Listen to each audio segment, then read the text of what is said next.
saying that the path to electoral success for an independence party candidate is extremely difficult, and that task has always been made more difficult in years past when the DFL candidate and the Republican candidate at least tried to play to the middle. This year, however, they're not even making that pretense, and as a result, that has created a huge opportunity for the Independence Party and its candidate, and the momentum is really building. There is an enthusiasm in which I have never seen this early on in a campaign, both with supporters and with money, and the reason is because people are really resonating with the substance behind Tom Horner's candidacy, his innovation, and his vision. And so without further ado, I want to give you the candidate who is building this momentum, Tom Horner.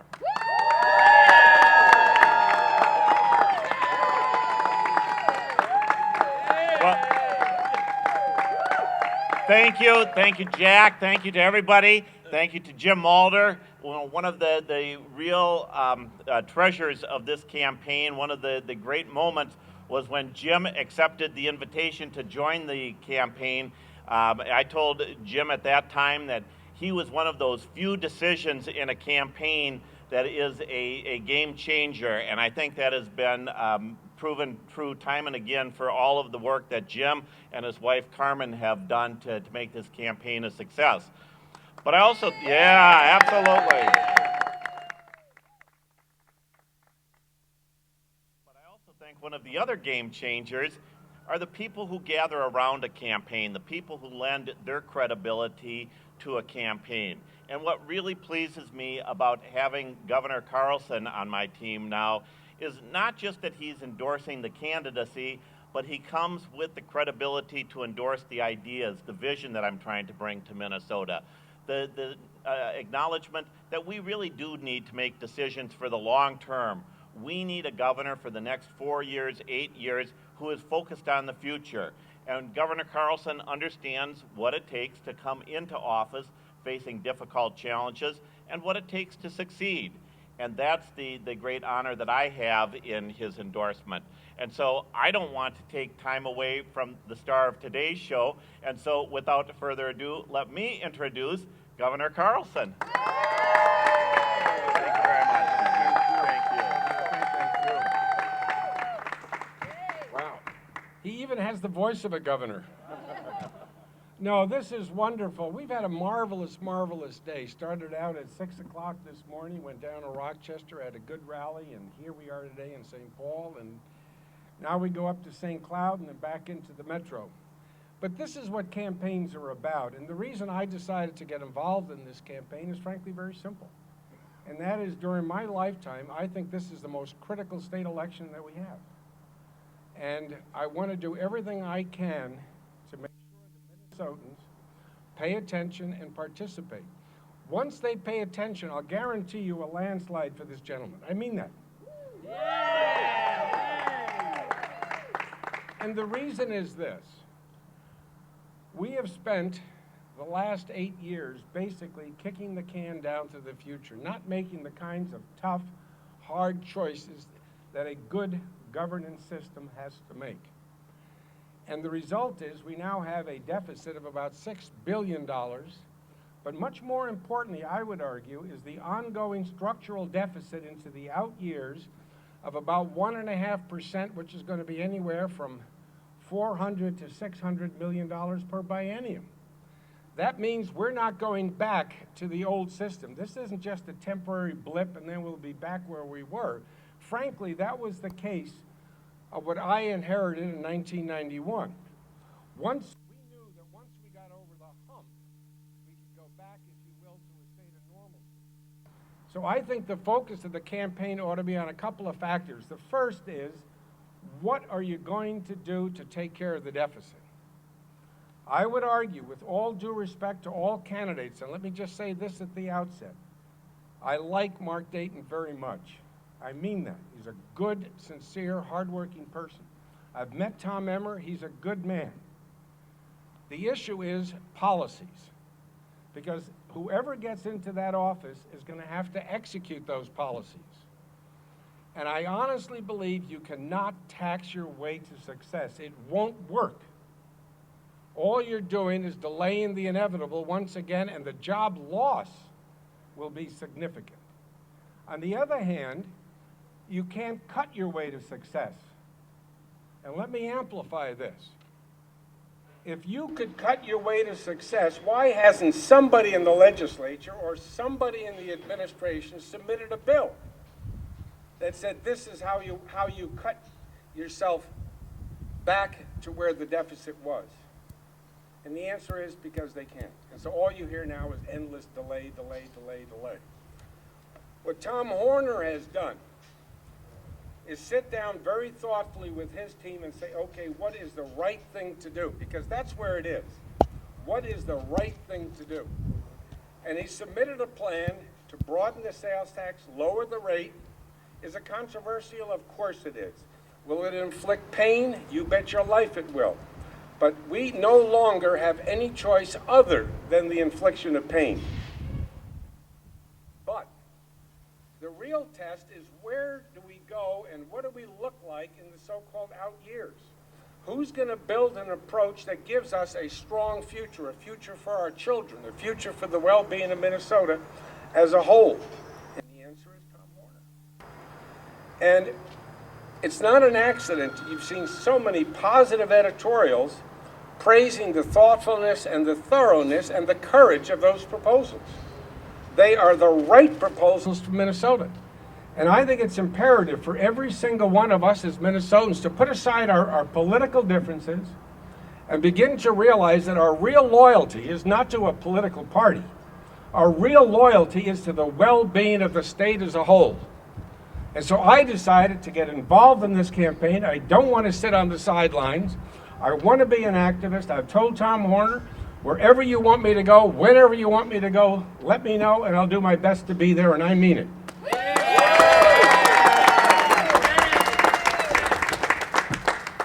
Let me add one more dimension, if I may. It really wasn't a large part of the political process when I served as governor. I feel very blessed coming out of a Minnesota system that had tremendous respect for dissent, had great respect for the idea that both political parties could be a big tent, welcome people in, and then agree to differ. And a governor could easily go to the legislature and work with people on both sides of the aisle so that you could affect good public policy. The more the political parties have gotten skewed to the left and to the right, and the more ideological they have become, the more, frankly, they no longer represent the broad views of Minnesotans. And so there is a disappointment. But this is not about party, it's about loyalty to the well-being of Minnesota. And I applaud Tom Horner for coming forth with his candidacy. But as I'm telling Minnesotans, this is not about Tom Horner, it's about us. It's about what is in our best interest. And believe me, his election is in our best interest. Thank you.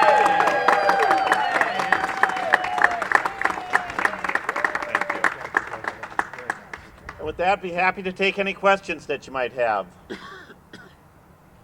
who's next? Bill Clinton's coming out. Yeah.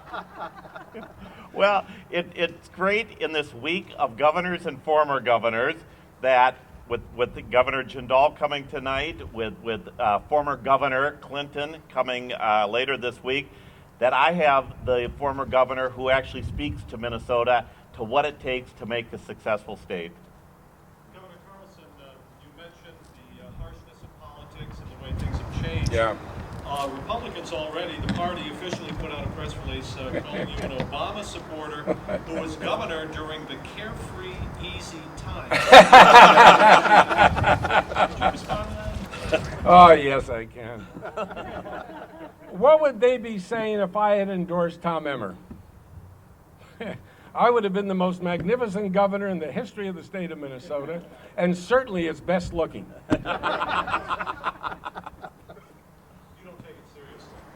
Oh, yes, I do.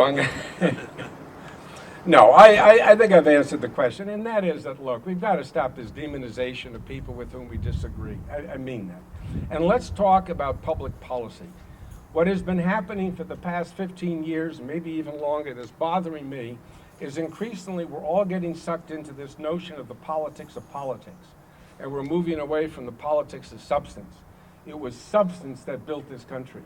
And it is substance that's going to get us out of the pickle that we're currently in. And it is substance that's being reflected in the Tom Horner campaign. What was the deficit? Well, it was $2.3 billion, but it seemed to grow every hour on the hour. And I may be wrong, and somebody can correct me. Maury Anderson is here, and Maury was one of the great architects that we had in our administration. But my recollection in coming into office was we did have a deficit that actually did grow. But we also began to find out that a lot of smaller accounts had already been drained, including the account for the residents. I think we had to raise private money to pay our staff, et cetera, the governor's residents. I mean, it was really broke. But having said that, and I think it's a very good question, the budget document is about 4 inches thick. And we request of a governor to submit that document within a few weeks. Let's say 6 to 7 weeks, but then you got to delete some time for the printer, et cetera. I would argue that a governor elected this year cannot fulfill that mission unless he decides to have a second session in the second year of the biennium. And the reason is this. What Tom Horner has talked about the most, and others have picked up on it a bit, is that we've got to set in motion these silos of creativity and redesign government, and if we do that, we can get some bottom line savings. But those savings will not accrue in 24 hours. It's going to take a while. And so I think it may be well for the new governor to start to think about working out with the legislature a proposition whereby we have a 1-year budget, and then if those silos of creativity and redesign of government start to work, and you can put together your second. And I think that would be perfectly all right. But the truth is, our budget required, I remember personally going through every single line in that budget and questioning, do we need it? Does it fall within the scope of responsibility of government? And no matter what you do, you inflict pain. For those of you that were here during my first year, you will recall those were not the happy years of my life. And I can honestly say this, and I say this for Tom Horner because I think he is going to be the next governor. I remember roughly in May of 1991, walking out on the grounds of the governor's residence to that area where the Vietnam Memorial was established by Governor Levander, and looking at that, and then saying to myself, here lies a failed governor. I really felt that we were down into the 30s in the polls. We had really no public support, and just things were not going right. And it's a painful realization. But it's also out of that realization that comes the strength to recognize, you know what, maybe the time has come to grow up, make the tough decisions, and just plow ahead. And the best thing our administration did was focus on the future. I asked every single person that was part of this administration, don't pay attention to what's good today, but when you come back with your children, your grandchildren 10 years from now, and you look at that Capitol, you can say, I was proud to be a part of that administration. That's exactly the cornerstone of this campaign. The Horner administration will take the long-term focus and will have the courage to make the decisions that are necessary to protect our well-being long-term. Wasn't the deficit when you took over, was that at the time the record deficit, similar to the way it is now, but also wasn't there a lot of disagreement about the size of the deficit? And Representative Emmer is suggesting there isn't one. Well, remind me, because I'm now 76 years old, or will be, about Part B. But Part A, the numbers did move, and I think the reason the numbers moved is because of the complexity of the accrual system, which allows for some judgments to be made. And I'm not so sure that in those days, every single account was reported on the overall balance sheet of the state. So I think there were some numbers that in fact did move. As to whether it was the biggest in history, frankly, I'm not certain. I think at the time we felt that way, but I think you have to look back to the Depression years and say, is it realistic or not? My guess is the Depression years were probably a lot tougher. Governor, what do you say to people who are concerned about an Independence Party governor having to work with a legislature controlled either by all Democrats or Democrats and Republicans? What advice would you give to Tom Warner, and how difficult would that be? I think we have long overstated party allegiance. And the reason I say this is because every legislator tends to represent the needs of his district first and foremost. I don't think if Mark Dayton were to submit his plan to a Democrat legislature that it would pass. And I think you know that. And I'm not persuaded that Tom Emmerich could get his plan through a Republican legislator. It is the public that gives the governorship or the governor the tremendous strength that he has. Once public opinion is on your side, he's got to campaign hard for it. You're not just going to get it. You campaign hard for it. Once public opinion comes down on your side, believe me, legislators start to roll. Now, Pat, what was the second part of your question? The second one was similarly, there's disagreement about the size of the deficit, and Representative Emmer is suggesting it's on paper and maybe not real. Well, I think we have to be straight with the people of Minnesota. This is a serious enough problem to warrant some serious attention. Of course, there's a deficit. We know there's a deficit. He himself has said there's a deficit. Secondly, he himself has said, look, cutting this deficit, which is about, at that time, projected to be roughly 20%, is easy. Well, if it's easy, for heaven's sakes, do it. But my recollection, and you can correct me if I'm wrong, I don't think a single bill has been submitted in this past 8 years by anybody, the administration or the Republicans or the Democrats, that got us to the deficit or through the deficit through spending reduction. I don't think there's been a single bill to that effect. So I think we've got to cool the rhetoric and be truthful to the public. Tom Warner, question for you. How important is an endorsement from someone like Governor Carlson? How do you see that moving the needle one way or another in terms of your election chances? I think everybody here knows that it's very significant to have the endorsement of somebody who has the respect and credibility of Governor Carlson. And for me, it's particularly important coming this early in the campaign. But as I said at the beginning, what's really important to me is that Governor Carlson isn't just endorsing my candidacy, but endorsing the proposals. And I think this is going to be an election in which it is decided on the issues. Who has the vision for Minnesota? For Governor Carlson, with his credibility, somebody who has been in the trenches, who's had to deal with this kind of a deficit, it is hugely significant to have his support at this time in the campaign. And I think it builds on the momentum that most people, I believe, see gathering for my campaign. I mean, it's been a good several weeks in fundraising, in the support from some traditional Democratic and Republican audiences that are moving over. Now to have the endorsement of somebody with the stature and respect Minnesotans hold for Governor Carlson, it's a huge opportunity for me to speak now to a whole new audience of Minnesotans. What else needs to happen for you to catch up the votes? I need to continue to make sure that the fundraising continues at a high level. It's been very significant since the primary and accelerating over the last couple of weeks. That allows me to get my message out to Minnesotans and to keep delivering the message. But mostly what I need to catch up in the polls is for Minnesotans to understand that this is an election about their future, and for me to continue to put out proposals that speak to the kinds of future, the kind of future that I think Minnesotans want, that they are willing to take the tough decisions early on in return for long-term investments for strengthening our future.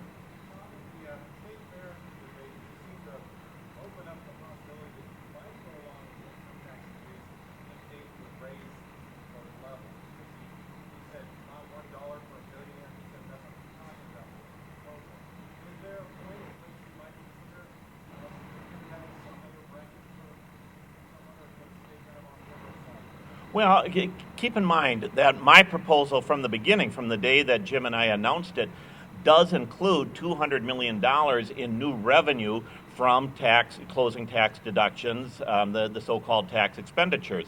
Our presumption all along is that that is going to come out of higher income Minnesotans. What I oppose to is changing the rate on the income tax. Minnesota already has a high income tax rate. I don't believe that Senator Dayton can generate anywhere near the revenue that he promises from an 11% cap.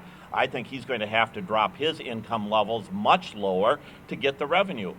That's a huge burden, not just on everyday Minnesotans when he drops the income level to what will be needed to generate the revenue, but more than that, it's a huge burden on job creators. He's taxing the small businesses that are most jobs in Minnesota from the small business community. When you kill the job creators, you kill jobs. That's what his tax does. And so when he just writes it off as saying, oh, it's a tax on millionaires or 10 millionaires or 100 millionaires, that's just not being honest with Minnesota. And I think this has to be a debate based on honesty about what each of our proposals actually will do. I've laid out the specifics of my proposal. I think we need to see from Senator Dayton and Representative Emmer the same specificity so that Minnesotans can make an honest decision.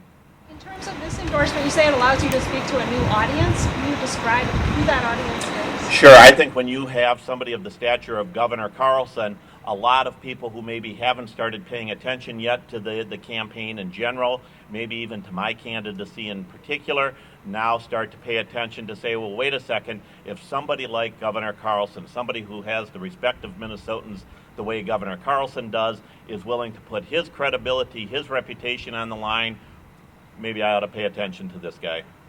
How would you describe them politically, those voters? I'm sorry? Politically, where are they coming from on the spectrum? Oh, I think a lot of the voters that I speak to, a lot of the voters that this endorsement speaks to, are those voters who are in the center. But I think that's mainstream Minnesota. I mean, I think that's where most Minnesotans are. One of the challenges, and Governor Carlson spoke to this, is that we have a politics that too often tries to demonize so that I get to protect my 20% on this end and you protect your 20% on this end, and we force out the 60% in the middle.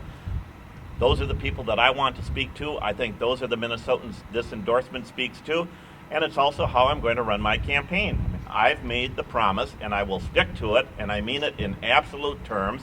I am not going to run a single negative ad in my campaign. I don't think that's what Minnesotans want to hear. I think what Minnesotans want to hear is Tom Horner speaking about the vision Tom Horner promises for Minnesota and engage Minnesotans in that decision. This cannot be a campaign that is focused solely on winning on November 2nd.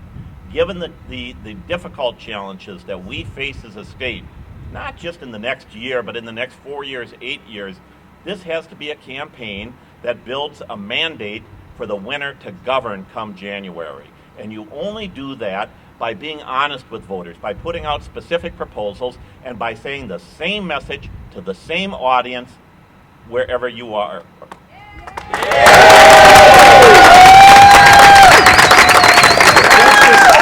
Does this endorsement give you a place for Republicans in the party to go who are uneasy? I think it gives a place for all Minnesotans to come. I think what Governor Carlson demonstrated in his 8 years as governor is that he was able to build a broad middle and that he was able to bring Democrats and Republicans together. I mean, keep in mind that in 1994, Governor Carlson's first endorsement was from the forerunner to the Independence Party. And so, I think Governor Carlson always has talked to that broad middle class or middle political group of Minnesotans. Often told us that Governor Carlson no longer has the right to call himself a Republican. He left the party, et cetera, et cetera. But I know you're saying this race isn't about labels, but how do you see him? Do you see him as a lifelong Republican? I think there are a lot of Republicans, and I think there are a lot of Democrats who feel as if they've always stayed the same. They've been consistent. And for me, I believe that since I started in 1978 with Dave Dernberger, I've had the same philosophy, the same outlook, the same belief that government ought to be responsible in how it balances the budget, but government also ought to make smart investments for the future. That philosophy hasn't changed. It is the Republican Party that has changed. The Republicans own the brand. They get to define it any way they want. I've made the decision that for me, and I think for a lot of Minnesotans, the brand needs to be something that speaks to a broader group of Minnesotans. Governor Carlson, are you a Republican? I thought that was a marvelous answer. I really do. Wow. No, what Tom says is absolutely right. Of course I'm a Republican. But let me tell you the party that I came into. I came into a party, and it was particularly strong in Minnesota, that one was moderate. Two, it was focused on financial issues, and it would raise the question, is this the responsibility of government? And if it was, how do you do it? If it wasn't, then let the private sector do it. There was that kind of definition. And when you look at the leaders that came out of that party, we dominated. Believe it or not, we had a majority of the Minneapolis City Council. I was blessed to be a part of it. Now I don't think Republicans have one seat. Am I correct on that? We dominated the 3rd District. We had congressmen like Bill Frenzel and Jim Ramstad, none of whom are really welcome in today's Republican Party. That is a true tragedy. I believe so strongly that one of the core values of the Republican Party has to be financial discipline and balancing the budget. Why is it that we have not actually balanced the budget in the last 8 years without this endless borrowing? If we're so committed to the financial area, the truth is we have spent more time worrying about the bedroom than we have the boardroom. And I think that's wrong. I hope I wasn't too subtle, Pat. Well, thank you all for coming out. Thanks to this terrific group that is here with us. We had a terrific time in Rochester, and now we take our bus on the road to St. Cloud and back to the cities tonight for an event. And so appreciate very much your coming out. Thank you. Thank you. That was fabulous. Gedney. Gedney has been. What I mean, he did not hire himself. He was hired by others. And that's where you ought to look for accountability. He was hired by the athletic director. He was hired by the president. He was hired by the board of regents. What was going through their mind when they decided to hire a coach with no prior head coaching experience? What were they expecting? Did they analyze that thoroughly? Because this is now the second time that this has happened, and neither time has it worked out very well. And so in a sense, I feel sorry for Brewster. I mean that sincerely. But it doesn't serve the Gopher Nation very well. So I suspect that if all of us as fans can cool it a bit, let the team be as good as they can be and cheer them on, and then at the end of the season, really review and hold those who make the decisions accountable for their decisions. They should be the ones answering the questions. There needs to be a change at the top, you think, Governor? Well, I don't want to speculate on that. I just think at the end of the season, it's not just the athletic department, but also the president and the board of regents have to reflect on what kind of a program that they want. And I don't think you can tell fibs anymore. I think you got to be truthful. The truth is, we're surrounded by Iowa, Wisconsin, and Nebraska, and those are all top teams in America, and it's going to be very hard to recruit. So realistically, what kind of a program can we develop? And I would suspect that we're going to have to look more as a model towards Northwestern, which has high academic standards, but does a tremendous job in competing. And I think it's doable. But the decision has to be very thorough and very carefully thought out. This was an embarrassing loss on Saturday. Well, it was, but you have to admit, that South Dakota quarterback showed me a lot. He reminded me a lot of Robinson of Michigan, and I'm grateful we don't play Michigan this year. Wow, I mean, he made everything happen. And frankly, it's good once in a while for an underdog, even a serious underdog, to win and make sure that all of us keep our heads together, and it will work out. But yes, it was a painful loss. Just one question on your background. When you did your governor's portrait, you put the Gopher sweater. Yeah, I love that. No, I really did. We had Glenn Mason and his team over year after year. We had Wacker and his team over year after year. And I think what's so interesting about those two guys is they had some of the best offenses in the country. I mean, nobody could stop Wacker, and very few people could ever stop Mason. And I really think that when you're in the management business and you got great offensive coaches, instead of firing coaches, why not help them in the areas of weaknesses? And I think if we had gone out and taken that mission seriously and hired solid defensive coordinators, I think we would have a whale of a program. But I think the easy way out is, oh well, coach hasn't worked out, just fire him and we'll go on. Well, sometimes it doesn't work out. You gonna Thank you. You gonna keep wearing the sweater? I got it in the bus. Still Gophers, despite. They still Gophers despite. And bear in mind, let me give you some. Anybody in the Big Ten, if there's anything iffy, and that is we can't afford an injury at the guard level. But under the boards, you've never seen the likes of that. Governor, you're already on to basketball. Well, we have to. Go Gophers.